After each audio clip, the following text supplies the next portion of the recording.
आपकी दुआ से मुल्ला नसरुद्दीन की कहानी।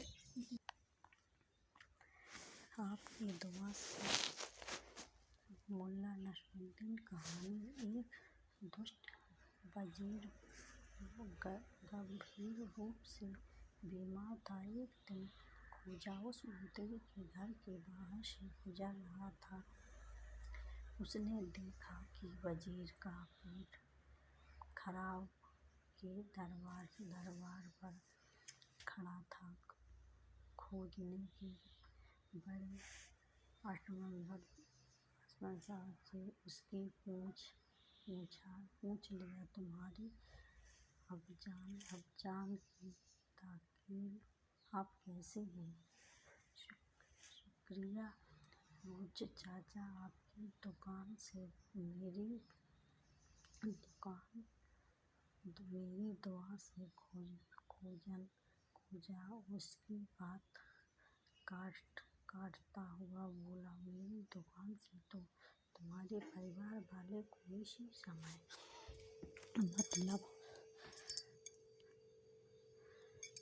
मतलब मानना चाहिए। इतना कहकर खोजा आगे की ओर बढ़ गया। सफेरे का दम। मुल्ला नसरुद्दीन कहानी। ख्वाजा नसरुद्दीन के बारे में सोचने वाले के दिमाग में जो छवि उभरती थी वह कुछ ऐसी हुआ करती थी। एक बड़ी सी अचानक बहाने सिर पर गोल्डन टोकरी रखकर चूड़ीदार पायजामा पहने कंधे पर सवार लंबी दाढ़ी वाला आदमी ख्वाजा को कुछ नज़दीक से जानने वाले के मन में जो उसकी तस्वीर थी उसमें इतना और जुड़ा जाता था कि वह ऐसा आदमी है जो देखने को तो लगता है यहाँ से आ सकता है जहाँ जा रहा है और जहाँ जब मुद्रिक है वहाँ से बेखबर है, लेकिन हकीकत में जिसका दिमाग हमेशा चौकन्ना रहता है, जो हर समय हर कहीं नजर रखता है, जो सच को सच और झूठ को झूठ ही कहता है, जो गरीबों की मदद के लिए हमेशा तैयार रहता है, जो किसी लोभ या लाभ में कभी नहीं संभलता, जिसमें किसी भी कीमत पर सच्चाई से नहीं डिगना जा सकता, जो हमेशा से चुप रहता है, न किसी की यह हुजूरी करता है, वो बादशाह या वजीर सबके हित की सलाह देता है। लेकिन एक बार हुआ ऐसा कि ख्वाजा ने अपना हुलिया थोड़ा बदल लिया। सिर पर टोकरी की बजाय बड़ा सा साफा बांध लिया। इस बदले हुए लिबास में वह सड़क पर भी निकल आया। ऐसा साफा मत तेरा पर पड़े, लेकिन लोग ही पहचानते थे। ख्वाजा इस लिबास में घर में निकलकर अभी कुछ दूर ही पहुंचा था, यह किसी देखकर एक आदमी ने गुस्सा की जनाब फजीहत सभा में मेरा रखा तो बढ़ा दीजिए। ख्वाजा ने उससे कहा, माफ करना भाई, मेरे लिए तो कला अच्छा वैसे बार है। यह सुनकर वह आदमी बोला, तकलीफ क्या कर रहते हो जनाब, जब आप इतना बड़ा साफा पहनते हुए तो ये कैसी मुश्किल है कि आप लिखना पढ़ना ना जानते हो। बहुत अच्छी, अगर आप मेरी सेफ में इतना दम है कि इस पहनकर विदा अपने आप हो जाओगे तो यह साफा तुम पहन लो और अपना खत खुद पढ़ लो। वह आदमी तक भी मानने को तैयार नहीं था कि साफे वाला यह आदमी सच कह रहा है।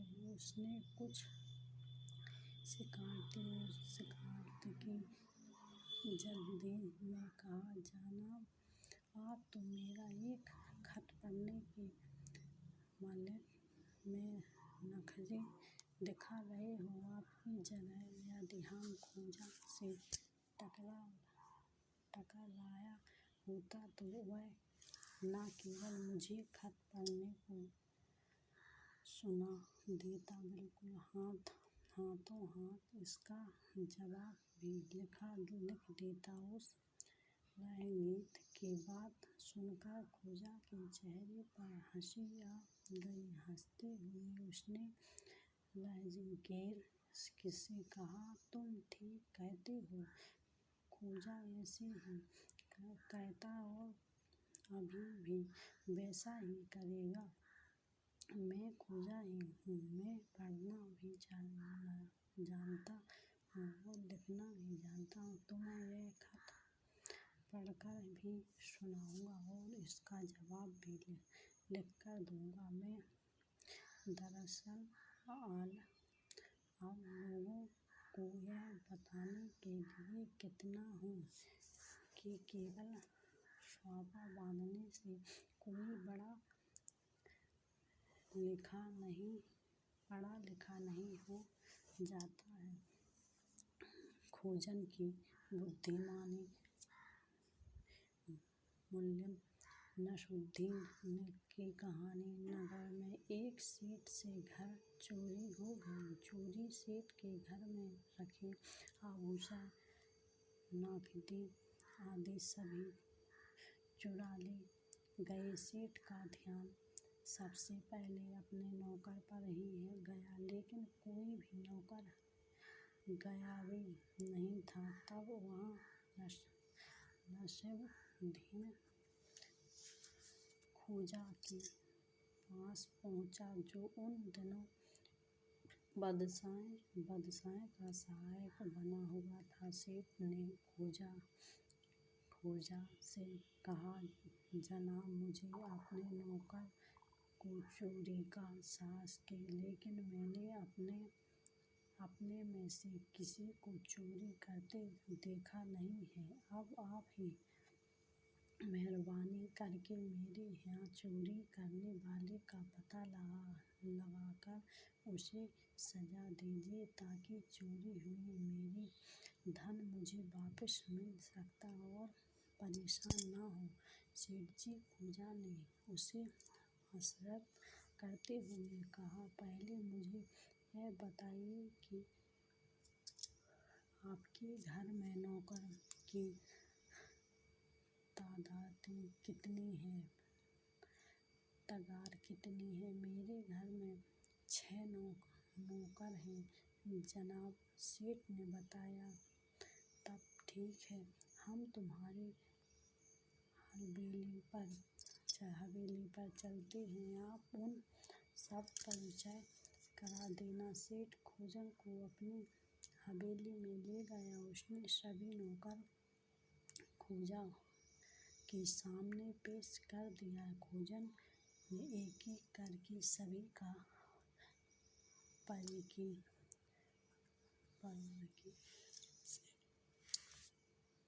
निरीक्षण किया, लेकिन सभी नौकरों के चेहरों पर किसी तरह के कोई भाव नहीं दिखाई दिए, लेकिन खोजा ने हिम्मत नहीं हारी। उसने एक तरकीब से काम लिया। उसने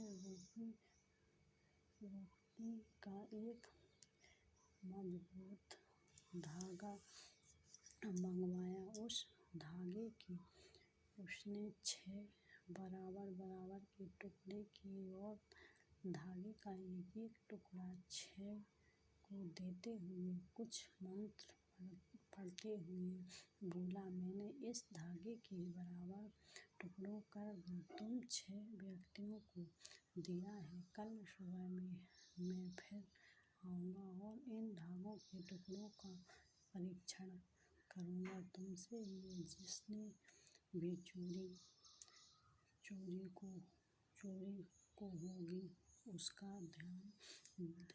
एक धागा बढ़ जाएगा। ऐसे कहकर उसने 6 नौकरों को अलग-अलग कोठरियों में बंद करवा दिया, जिससे कि आपस में कोई बातचीत न कर सके। फिर वहाँ से चला गया। अगले दिन सुबह की शाम खोज कर सिपाहियों को साथ लेकर सेठ की हवेली पर जा पहुँचा। उसके सभी 6 नौकरों को कोठरियों से बाहर निकलवाया और सभी से अपने धागे के टुकड़े को देखने को कहा। परीक्षण करने पर उन नौकरों में से 5 के धागे तो ठीक उतने ही हैं इंच के मिले जितने इंच के उन्हें दिए गए थे, किंतु एक का धागा 1 इंच छोटा मिला। जब खोजन के सिपाहियों ने उस पर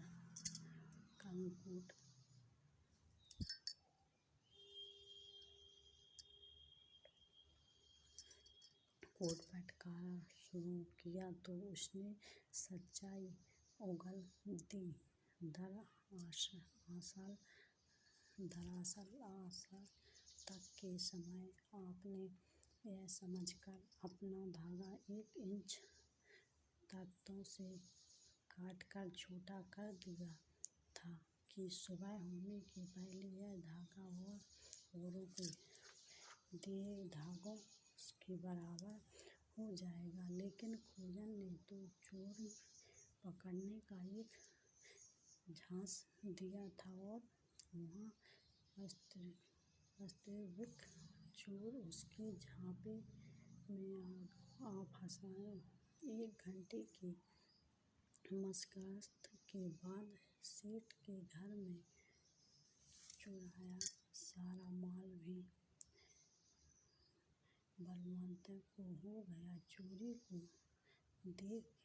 देखे खाने में डाल दिया गया और सेठ को उसका माल लौटा दिया गया। सेठ ने खोजन का बहुत आभार माना और उसके इनाम देना चाहा, लेकिन खोजन ने यह कहते हुए इतना इनकार कर दिया कि यह उसका कर्तव्य था। खोजन के इस त्याग से बादशाह भी बेहद खुश हुए। उसने खोजन की पीठ थपथपा कर उसे शाबाशी दी। इससे खोजन का विश्वास और भी दृढ़ हो गया। अनमोल तोहफा। एक बार बादशाह ने देश के तमाम बड़े अफसरों, साहिबों और बुद्धिमान लोगों को अपने यहाँ भोजन पर आमंत्रित किया। सभी लोग सजग अवतरण कर बादशाह के यहाँ पहुँचे। इन मेहमानों में खोजा नसरुद्दीन भी था। बादशाह के निमंत्रण पर आए उन सभी लोगों में से किसी की भी समझ में यह बात नहीं आ रही थी कि आखिर हमारे कैजूर बादशाह ने यह दावतें दी और दावत दी क्यों दी, सबसे ज़्यादा उलझाना में था। खोजन बादशाह के यहाँ दावत पर पहुँचे। सभी लोग यहाँ देखकर हैरान थे कि बादशाह ने उन्हें बुलाया था तो शायद इसलिए कि वह उन्हें सिला पिलाकर इस महीने तक नए-नए बहानों से नई-नई टर्टिकियाँ लगाकर उनसे दावत की कीमत वसूल कर ली। लेकिन खोजन के पास तो एक कंधे के अतिरिक्त और कोई बोझ भी नहीं है। वैसे भी बादशाह जिन दिनों बीमार चला रहा था तब खोजने को दूसरे की सोची थी। उसके बाद तो बादशाह को खोजन पर शक भी नहीं देखना चाहिए थे। खैस 10 खाना पीछे सबसे 6 कर भोजन दिया, डकार ली और खाना की तैयारियां करने लगे। तभी देखते क्या राजमहल के भीतर से कुछ कर्मचारी उपयुक्त टोकरी लेकर आ रहे थे। पहले तो उन्हें यही लगा कि जो उपहार लेकर वे यहाँ आए थे और बादशाह की नज़र किसी दूसरे उपहार वापस आ रहे थे। लेकिन जब तमाम टोकरी में एक जैसी चीज़ ही नज़र आई तो उनका अंदाज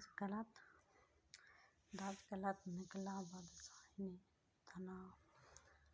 तमाम मेहमानों को कपटते एक का जोड़ा भेंट दिया। सबके अंत में बारी आई खोजन की। उसे भी एक जोड़ी कपड़ा भी दिया गया। लेकिन खोजन को दिया गया जोड़ा बाकी तमाम लोगों को एकदम अलग-अलग। वह जोड़ा आदमी के पहनने वाले कपड़ों का न होकर कंधे की पीठ पर रखी जाने वाली जमी का था। खोजन ने जैसे ही उस जोड़े को देखा उसे समझते देर नहीं लगी कि उसने अपमानित करने की उच्छेचा से कि उसे इस दावत में आमंत्रित किया गया। सबके सामने बादशाह ने उसे यह जानने की कोशिश की कि वह एक जोड़े कपड़े के अलावा भी नहीं है। बादशाह के नन्हे हाथ में मुझे ज़्यादा औकात मेरे कंधे की है। फिर इससे पहले कि वहाँ मौजूद मेहमान खोजन की हंसी उड़ाएं, खोजन ने हंसते हुए कहा, मेहमानों, आप देख रहे हैं कि बादशाह हुजूर मुझे आप सबसे ज़्यादा पसंद करते हैं। इसलिए उन्होंने आप सबको तो बराबर में मिलाने वाले आम रेशम के कपड़े का जोड़ा दिया है। लेकिन मुझे तो उन्होंने स्वर्ण का जम भी भेंट में दे दिया। खोजन की बात सुनकर वहाँ उपस्थित सभी मेहमान ठरने लगकर हंसने लगे। लेकिन बादशाह के चेहरे पर जैसे कल से पुत गई। वह मुँह फेर कर चुपचाप महल में चला गया। बाटुक की रक्षा मुल्ला नसरुद्दीन कहानी जन आकर्षित यात्रा पर जाता रहता था, जबकि वह घर के बाहर निकलता उसके साथ उसका वफादार कंधा और कुछ जरूरी कपड़े की हुई करते थे। पैसे का तो यह हाल था कि कभी-कभी जेब में होते ही नहीं थे। पूजन जब से भी यात्रा पर जाता था, किसी न किसी मजदूर असहाय की मदद करने ही जाता था, इसलिए वहाँ जाकर कहीं पहुँचता वहाँ से लोग उसके भोजन और रहने की व्यवस्था करा दिया करते थे। जब पूजन देखता था कि वह जिसकी मदद के लिए आया था वह खुद ही मुश्किलों में ही अपना गुजारा कर रहा था, तब पूजन खुद कोई काम धंधा करके अपनी रोजी रोटी का इंतजाम कर लिया करता था। खाली हाथ केवल कंधे के साथ निकलने खोजन को इसलिए कभी कहीं जाने में डर नहीं लगता था, लेकिन उस पर बुलाया कि वह अपने शहर में दूसरे शहर जाने लगा तो एक पड़ोसी ने कुछ रकम यह कहकर खोजन को थमा दी कि जिस शहर में वह जा रही हो वहाँ मेरा एक रिश्तेदार रहता है, मेहरबानी कर यह रकम तुम उसे दे देना। फिर यह कि खोजन यात्रा पर निकल तो पड़ा, लेकिन जिस शहर तक से पहुँचना था वहाँ पहुँचने से पहले ही रात हो गई, इसलिए एक रात व्यवस्थित करने के लिए वहाँ एक समय में रुक गया, इस डर से कि कहीं कोई पैसे न चुरा ले। उसने सोने से पहले अपना बटुआ अपने सिरहाने के नीचे रख लिया। खोजन के पास ढेर सारे रुपए थे। भरा बटुआ देखकर शहर के मालिक के मुँह में पानी आ गया। उसने खोजन के रुपए चुराने की योजना बना ली। रात के समय वह दबे पाँव आने बाद खोजन के बिस्तर के पास गया, पर इस डर कि कहीं खोजन जगा हुआ तो न हो, उसने हाथ पकड़ने का साहस नहीं किया। जब आधी रात बीत गई तो उससे रहा नहीं गया। उसने धीरे स्वर में खोजन से पूछा, खोजन भाई, क्या तुम सो चुके हो? नहीं, क्या तुम मुझसे कोई काम है? खोजन ने पूछा, आधी रात बीत चुकी है, जल्दी से सो जाओ। शहर का मालिक बोला, क्या? खोजन ने पूछा, कल तुम्हारी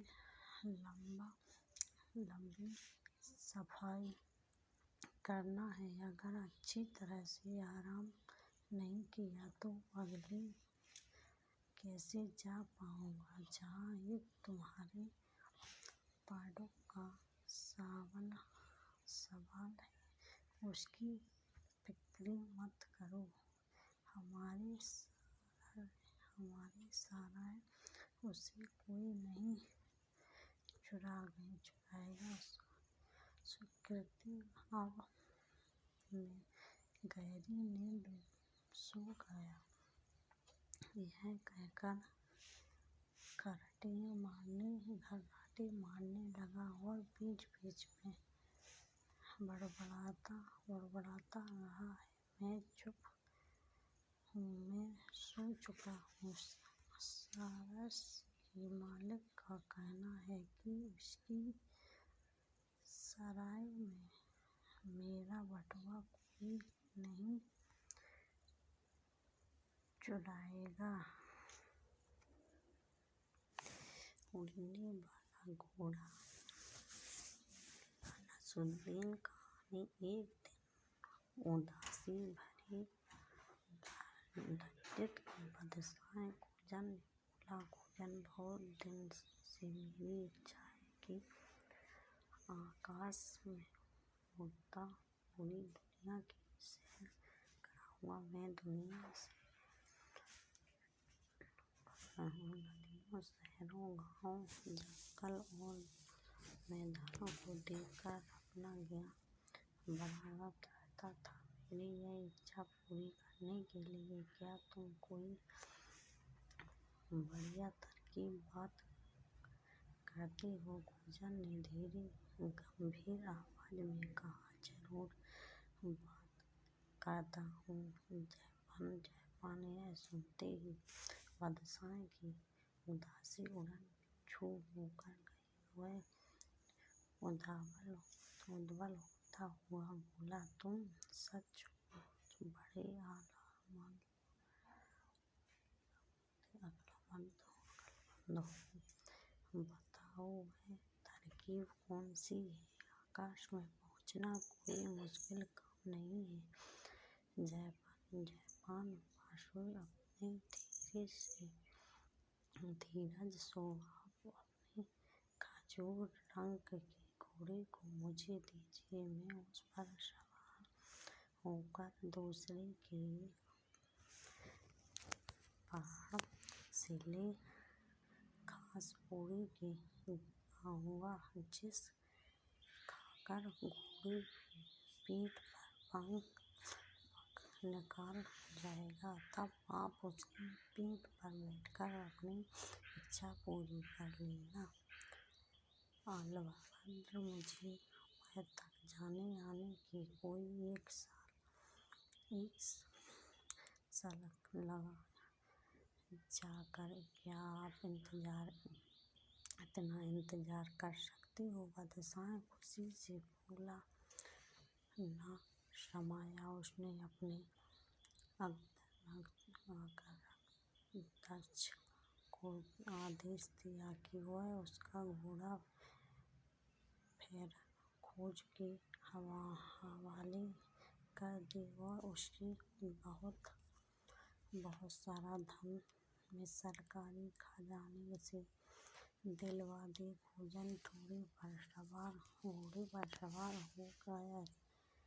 जब लगे तो घोड़ा हवा की बातें करने लगा। घोड़े पर सवार होकर खोजन दूसरे मुल्क में पहुँचा और एक व्यापारी राजा का घोड़ा बेचकर उनके कंधे पर सवार होकर अपने घर लौट आया। घर पहुँचकर उसने बादशाह से मिला सारा धन और घोड़े को बेचकर उसे की रुपये मिले हैं सब अपनी पत्नी के हालातों किसी और सारा किस्सा सुनने के बाद यह कहा, फिर लंबी चादर तानकर सो गया कि वह अब 1 साल तक मुझे कहीं आना जाना नहीं है। मैं घर में हूँ। यह बात किसी को न बताई। पत्नी ने सारी बात सुनी तो वह अपनी हंसी न रोक पाई, पर साथ ही उसे कुछ चिंता भी होने लगी। करीब 1 साल बाद खोजन राजमहल में था। उसे देखते ही बादशाह ने मुस्कुराकर पूछा, खोजन 3 दिन बाद 1 साल पूरा होने वाला है क्या? मेरे घोड़े का पीठ पर फंस निकाल गई है। हाँ, जहाँ पानन खोजन ने मूंछ पर हाथ फेर कर हुए जवाब दिया। खुशी से उछलते हुए बादशाह बोला, तुमने सचमुच कमाल कर दिया खोजन, पर तुम थोड़े शो के साथ क्या नहीं लगा? खोजन ने दुखी होने का स्वभाव रखते हुए बताया, मैं उसी के साथ रहा था जहाँ पानस, मगर वहाँ रास्ते में फंस पकड़ता हुआ उस गया। यह सुनते ही बादशाह को भारी सहमत पहुँचता और वहाँ बेहोश होकर जमीन पर गिर पड़ा। कुछ नहीं आता मुल्ला नसरुद्दीन कहानी। एक बार खोजन और उसका दोस्त पिकनिक मनाने के लिए निकले। शहर से दूर एक हरी भरी जगह पर पहुंचकर उन्होंने ढेर जमाया। कंधे को चरने के लिए घोड़ा और सवार हुए शेर सपाट करने निकल पड़े। थोड़ी देर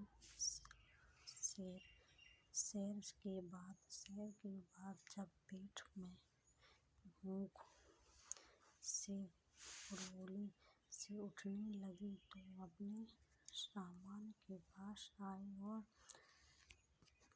पुलाव पकाने लगे। जैसे ही खोजन ने सारा सामान फैलाया, उसका दोस्त बोला, खोजन, मुझे ना तो अगर आग जलाती आती है और ना ही सब्जी काटनी आती है और ना अगर मैं देगची रखने मुझे दरअसल कुछ नहीं आता। यह कहकर वहाँ एक पेड़ की छाया में चादर तान कर सो गया। खोजन ने गजर काटी, आग जलाई और उस पर देगची रख दी। फिर उसने आधे चावल देगची में डाल बाकी आधे पोटली में ही रख छोड़ दिए और पोटली को हिफाजत से रख दिया। पुलाव बनाने में जितनी देर लगी, खोजन पुलाव का पकाना एकटक देखता रहा। जब पुलाव तैयार हो गया तब उसने आकर पर से उतरकर घोड़ा थोड़ा ठंडा होने के लिए जमीन पर रख छोड़ा। पुलाव खूब स्वादिष्ट बना था। उसकी खूबसूरती से खोजन का गधा भी प्रभावित हुआ। बिना न रह सका, वह घास चरने घोड़े खोजन के पास आकर अपनी दम हिलाने लगा।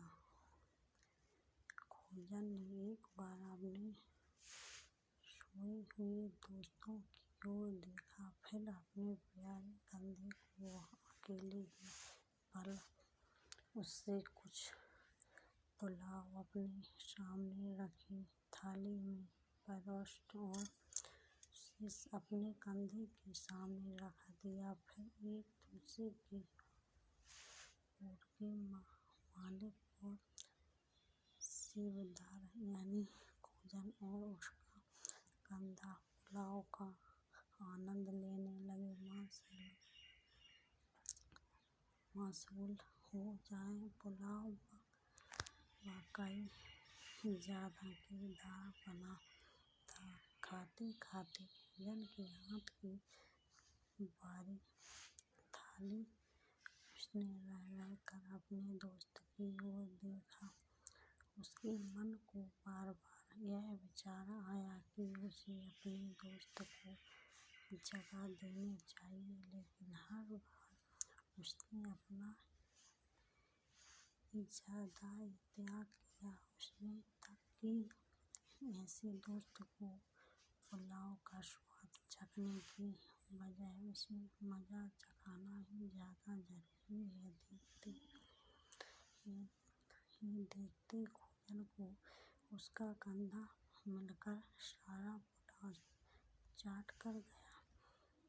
जब खोजन बर्तन साफ कर रहा था तो उसका दोस्त आंखें मलता हुआ उसके पास पहुंचा और झुलझुल कर बोला, अरे खोजन, तुमने पूरा पुलाव अकेले ही कैसे खा लिया? मुझे क्या नहीं जगाया? खोजन ने बड़े ही इत्मीनान से बताया, मेरे प्यारे दोस्त, क्या तुमने यह नहीं कहा था कि तुम्हें कुछ नहीं आता? मैंने सोचा तुम्हें पुलाव खाना भी नहीं आता होगा, इसलिए मैंने तुम्हें नहीं जगाया।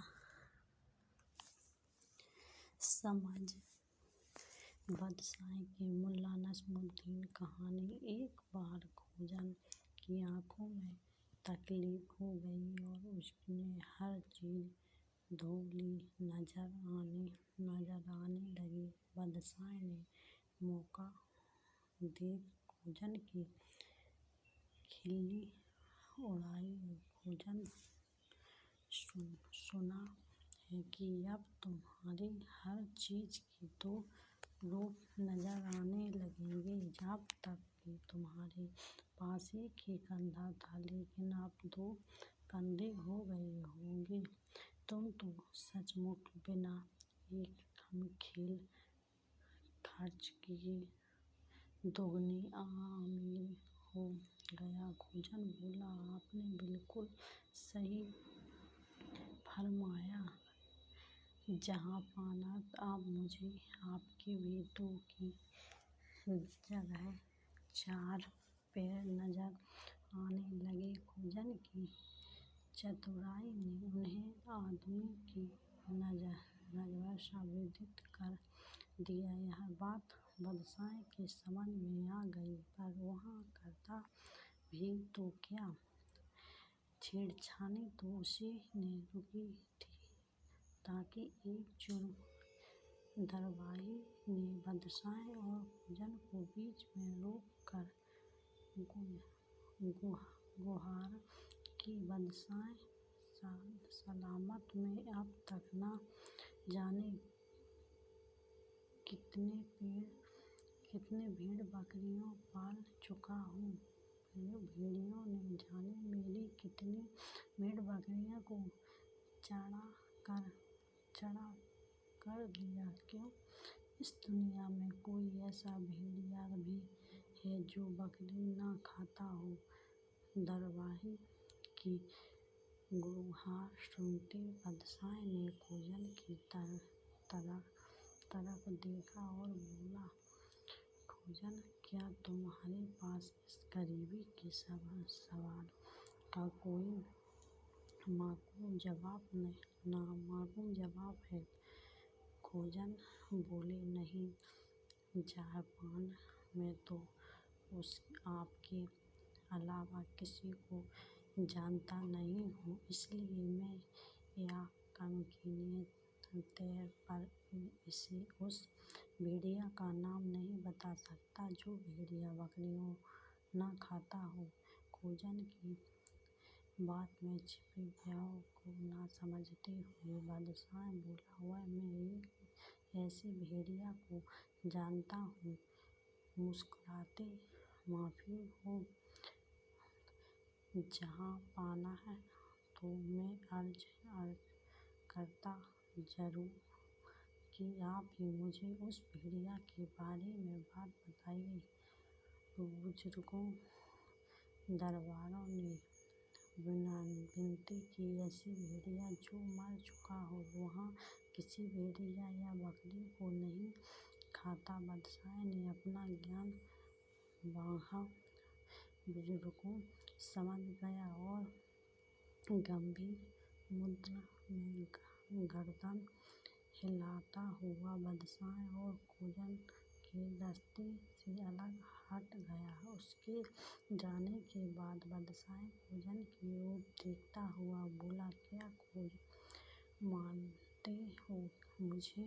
आज मैं तुमसे ज़्यादा समझ मस्तिष्क मौजूद है। खोजन ने बिल्कुल किया, हाँ, जहाँ पाना है तो अभी अभी उजागर हो चुका है। फिर मुझसे ज़्यादा अक्ल भला होगी भी क्या नहीं? उसे खर्च ही कहाँ होता है।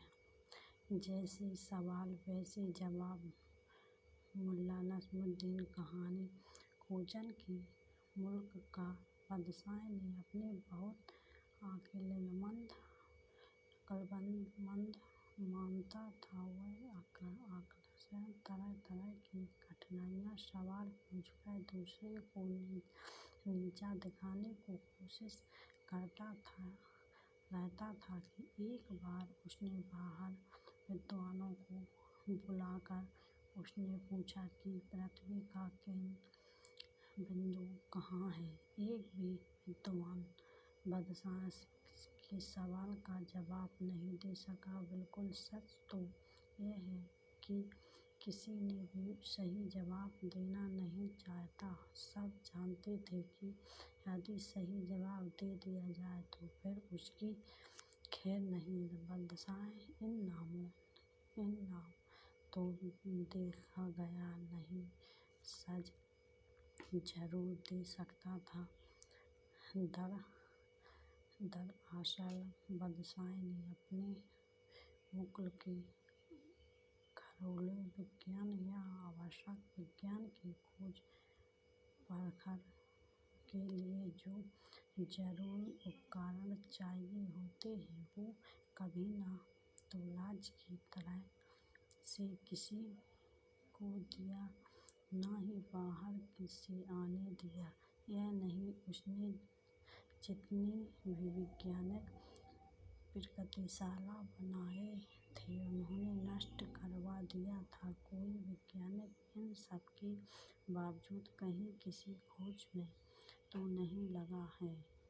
यह जानने के लिए आकर्षक वहाँ उन्हें बुलाकर कोई न कोई सवाल पूछा करता था और जब भी सब यह कहते कि उन्हें उसका उत्तर नहीं मालूम, तब वह यह सोचकर खुश होता कि उसके राज्य में कोई उसकी आज्ञा का उल्लंघन नहीं कर रहा। इस बार भी यह देखकर कि कोई विद्वान उसके सवाल का जवाब नहीं दे सका, बादशाह बहुत खुश हुआ। उनके पूरे राज्य में सुनंदी करवा दी और जो कोई मेरे सवाल का सही जवाब दे देगा उसे ढेर सारा धन इनाम में दिया जाए, लेकिन अगर जवाब गलत मिला तो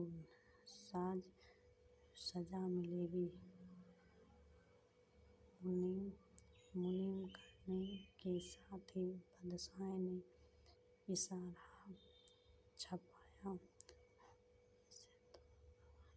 छपाया कर जगह जगह लगवा दिया। यह सुनकर खोजन ने मन ही मन में शीघ्र किया कि अपने विद्वानों का मजाक उड़ाने वाले, उन्हें डराने वाले और उन्हें उनके ज्ञान का विस्तार न करने देने वाले इस बादशाह को वह सबके शिकार ही करेंगे। यह तो बहुत से लोग ने उस मुनद्दी को सुनाया, उन इशारों को पढ़ा, लेकिन कोई भी बादशाह के सवाल जाने नहीं गया।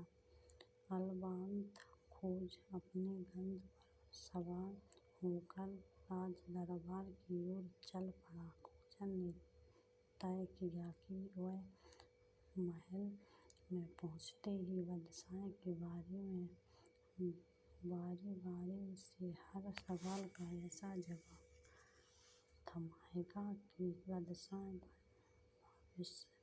भविष्य में किसी भी विद्वान से तो दूर बात आम जान से भी कोई सवाल करने से पहले 10 बार सोचेगा। बिल्कुल मैं उसी बादशाह की सनक के चलाने का खासी हाथ होती है।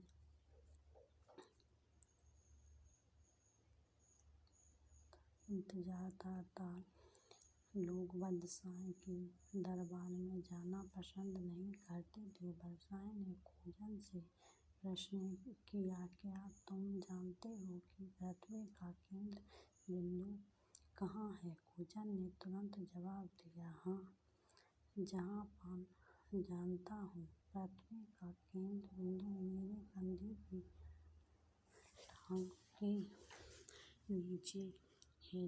बादशाह ने गर्दन हिलाई और बोले, बिल्कुल झूठ, मुझे तुम्हारी बात पर बिल्कुल यकीन नहीं है। आप पृथ्वी को नाप कर देख लीजिए। अगर मेरी बात गलत साबित हो तो मुझे जरूर सजा दीजिए। खोजन ने चुनौती दी। बादशाह को कोई जवाब नहीं सूझा। उसे खोजन की दलील पर जाना पड़ा। अकेले ही पल उसने दूसरा सवाल दबाया, अच्छा यह बताओ, आकाश में कुल कितने सितारे हैं? आपकी दादी के बालों में बराबर। खोजन ने हैरान जवाब दिया, बिल्कुल गलत, मुझे तुम्हारी बात पर तनिक भी यकीन नहीं है। बादशाह ने खोजन के उत्तर को नकारा, मेरी बात 100% रही है। अगर यकीन न हो तो आकाश में जाकर एक बार सारे सितारों को गिन लीजिए और फिर अपनी दाढ़ी मुड़वा कर उसके एक बाल को गिन लीजिए। यदि दोनों में से संख्या बराबर न निकली तो आपकी जीभ में आग। वह सजा मुझे दे दीजिए। खोजन ने फिर मजबूती कर्तव्य कर रहा। अपनी दाढ़ी मुड़वाने की बात सुनकर तो बादशाह ने इस सवाल पर और बहस करने का राहत ही छोड़ दी और अलग सवाल कर लिए, अच्छा तुम मुझे यह बात बताओ कि मेरी दाढ़ी में बाल कितने हैं? सही संख्या बताइए और वहीं खड़े बताइए। खोजन ने एक हाथ में अपने कंधे की पूंछ उठाई और दूसरे हाथ में बादशाह के मुंह की ओर इशारा करते हुए कहा, आपकी दाढ़ी में बालों की संख्या मेरे कंधे की पूंछ के बराबर की संख्या के बराबर है। यह सुनकर बादशाह बेहाल कर गया। बोला, बदतमीज कहीं, क्या कैसे मुमकिन हो सकता है? खोजन के चेहरे पर जरा भी मुस्कान नहीं आई। उसने अनुरोध किया, जहाँ पाना है। जैसा ही मैंने पिछले सवाल का जवाब में कहा था, आप अपनी दाढ़ी के बाल को गिन लीजिए और फिर मेरी कंधे की पूंछ के बाल भी गिन लीजिए। दोनों बराबर निकले तो जो सजा आप देना चाहते मुझे दे दीजिए। खोजन की दलील सुनकर बादशाह थोड़ा नर्म करते हुए बोला, अच्छा खोजन, यह बताओ कि किसी के जानते में आगे की ओर रहना ठीक होता है या पीछे की ओर? खोजन को समझते देर न लगी कि बादशाह अपने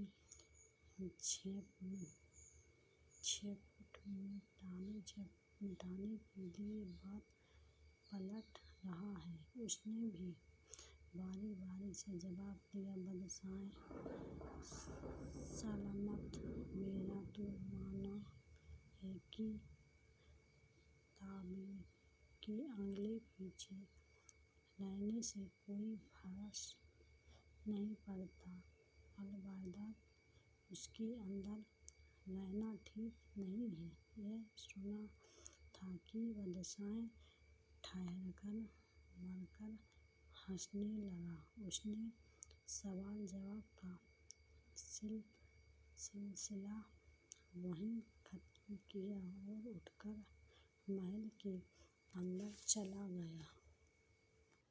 खोजा के पाठ कर मुल्ला नस्मुद्दीन कहानी। खोजा की एक अच्छी कहते था खराब आदत थी कि वह जो भी काम करता था उसमें पूरी तरह सच बात करता था, फिर चाहे वह बादशाह को मूर्ख बनाने का काम हो या अपने प्यारे कंधे को घायल दबाने का काम।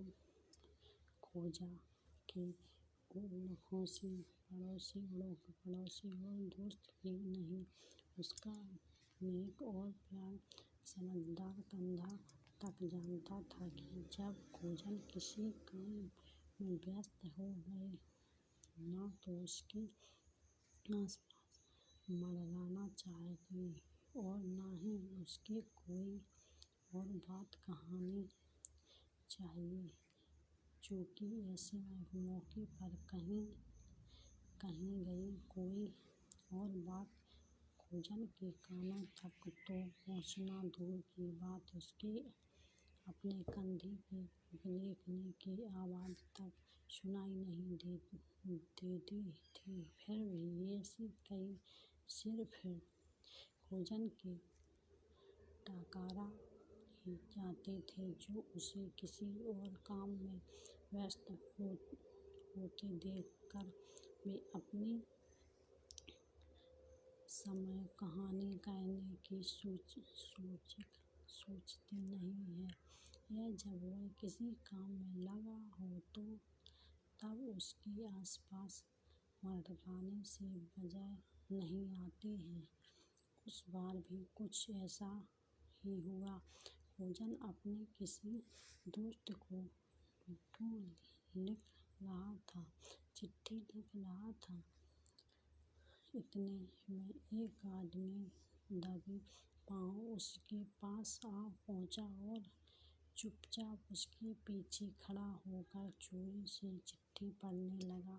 खोजन को इस बात का पता चल गया। उसे उस आदमी की तरह एक बेजर हरकत करने लेकिन उसने न तो टोका और न दूर हटने को कहा।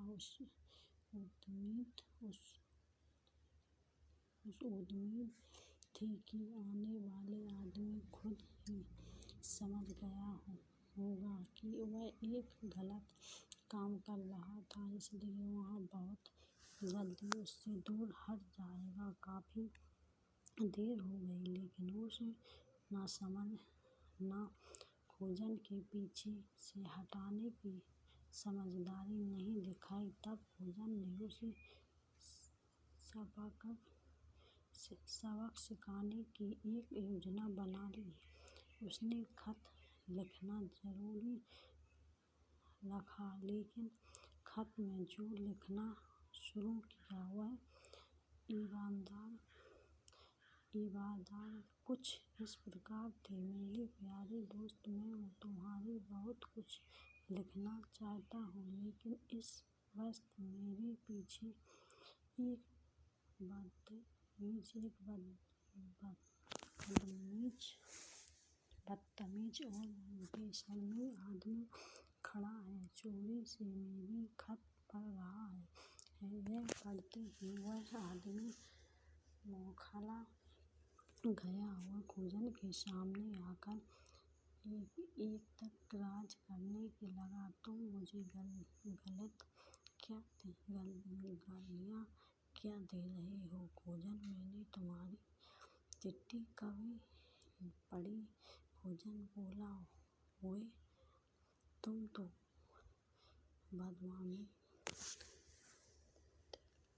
बदमाशी ही नहीं, ज़रूरत से ज़्यादा अक्लमंद भी मालूम होते।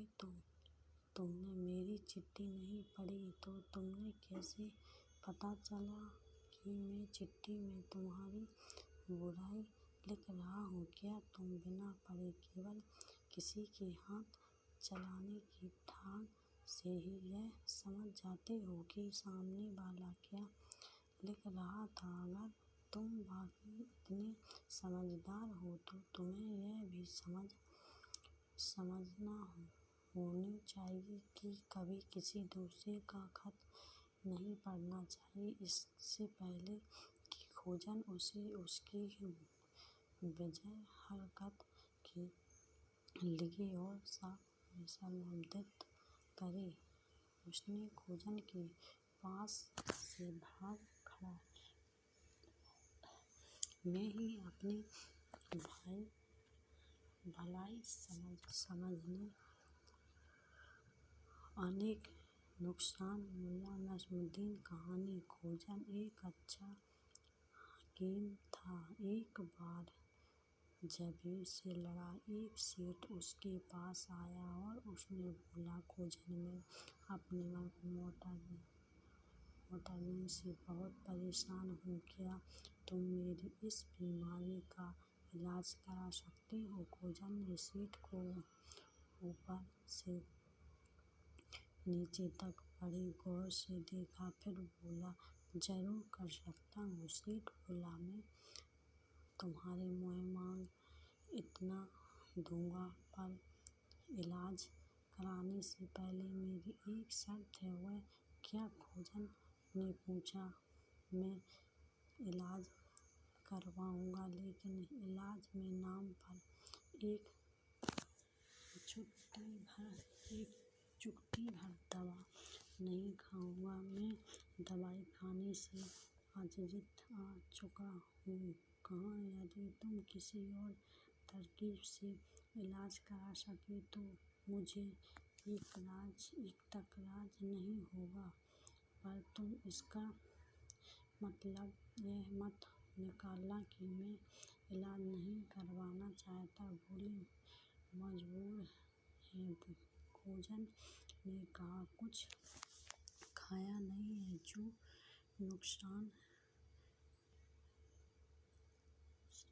नुस्खा लिखा रहा हूँ उसे घर जाकर पढ़ लेना। इसके साथ ही खोजन ने एक गाजर पर नुस्खा लिखा और उसकी पुड़िया की तरह मोड़ कर सेठ के हाथ पर रख दिया। नुस्खे में लिखा था, आप 15 ही दिन में अंदर मर जाओगे। खोजन की रिश्तेदारी के अनुसार घर पहुंचकर सेठ ने जैसे ही वह अनेक नुस्खा पढ़ा उसकी तो पैरों तले जमीन भी खिसक जाएगी। अकेले ही पल से पागल पर ढेर हो गया। घबराहट से मरने ना तो वह नाम खा पाया और ना एक घूंट चाय पी सकता। अकेले 15 दिन की सेठ ने मोटी शरीर की चर्बी ऐसे गवाई हुई गई जैसे कभी भोजन के कंधे के सिर में से गायब हुआ हो कि सेठ की काया का मंत्रा रह गई। जब 15 दिन बीत गए तो फिर से वह पूजन के पास पहुंचा। सेठ ने देखते ही पूजन को बोला, आप जरूर मुझे अपने इलाज के बदले इनाम देने होगे। सेठ झुकलाकर बोला, पूजन तुमने मुझे धोखा क्यों दिया? मुझने तो कहा था कि मैं 15 दिन के अंदर मर जाऊंगा, फिर भी जिंदा कैसे हूँ? पूजन ने सेठ को आड़े लेते हुए कहा, ज्यादा जल्दी ना दिखाएं सेठ जी, जो मेरे नुस्खे की बदौलत आपने फालतू चर्बी से छुटकारा पा लिया है। इलाज